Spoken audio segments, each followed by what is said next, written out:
on.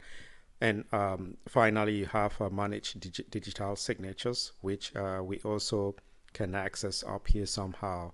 It may happen that you will be able to use all of the options, but I think using just a little bit of them will make you read your PDF effectively. Now, at times, this ribbon up here may stay on your way, and you may also want to hide it, just like we hit this one here, so that you have more space in your computer to read. And in that case, you just want to go up here. So there you see change ribbon status, and if you click that, you're going to hide the ribbon. And for the sake of this tutorial, let's just leave the ribbon down. We don't want to hide the ribbon, we want it to be accessible.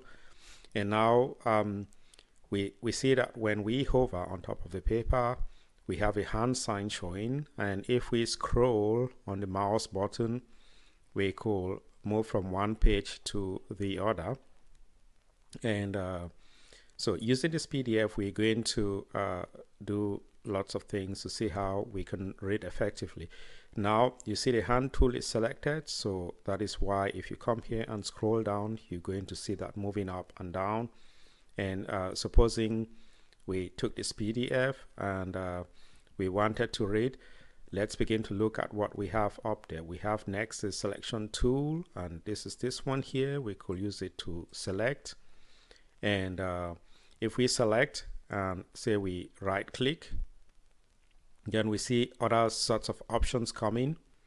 So I select again, say I'm selecting ivermectin and microfilariaceae. Then if I right click there, I'm going to see these options. Supposing I wanted to read this somehow and get some highlights, just showing up to me when I get the PDF again, I'll select this highlight, and you see it's already sort of highlighted that. Okay, so we've highlighted what we think could be important. We keep on reading, and maybe we find this name, we think we can highlight it. We go to right click.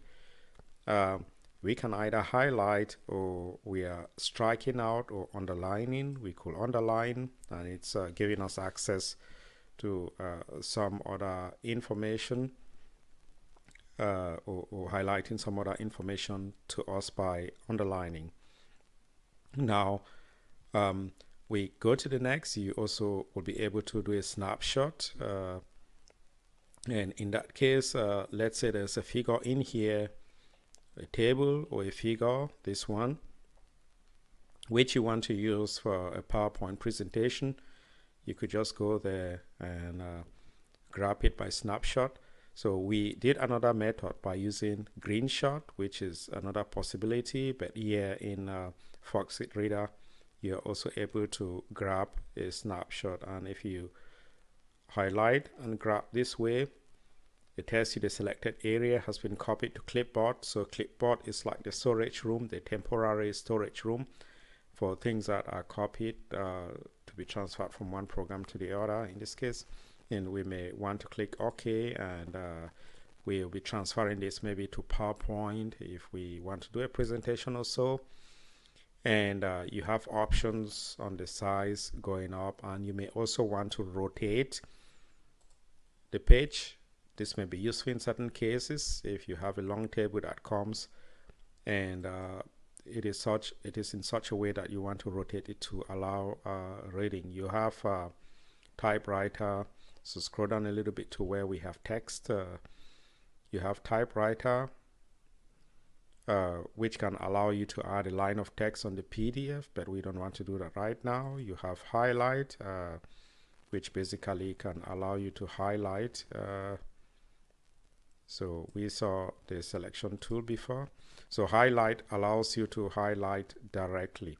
And now the thing is with highlight, if you go in there and you think yellow was not so much a nice color for you, you can right click, go to properties, and here you choose color, and maybe green is a good color for you, a better one, and let's choose any of the greens.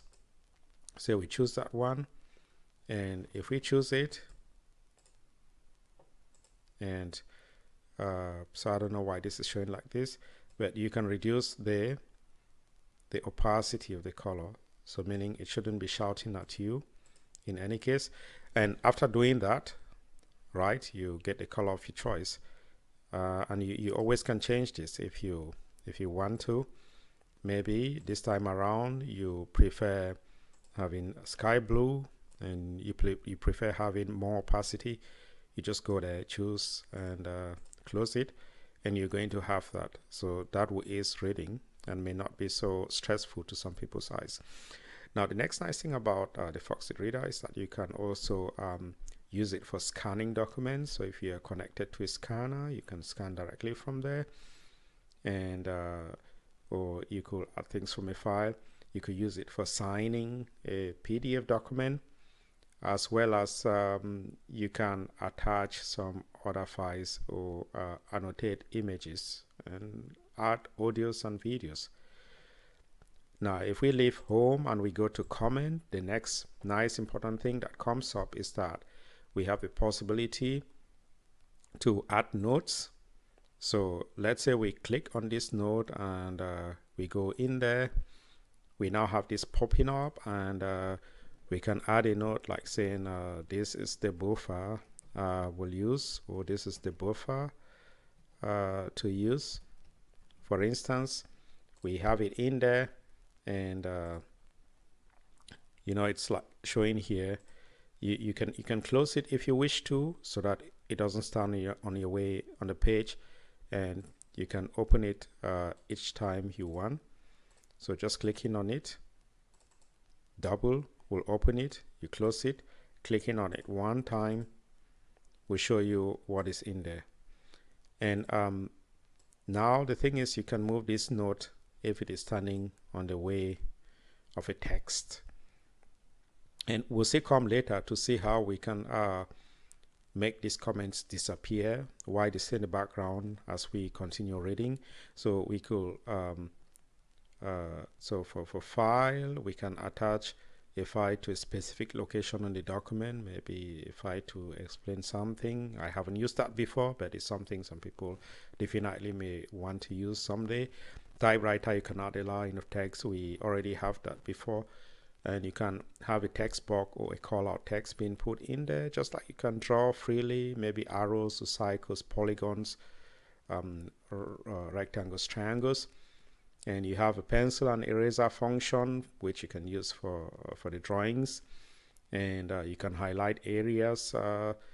So just so many things we may not need. You can measure distance, area, and so on. And you have the possibility to stamp. Let's say you want to stamp, you click on that, and you have different possibilities like completed, approved. You just need to select that, and you go in there, put what you want to put. Yeah, and right now, if we had a possibility that we added several comments, so let's go back to notes, and so we are under comments and notes. If we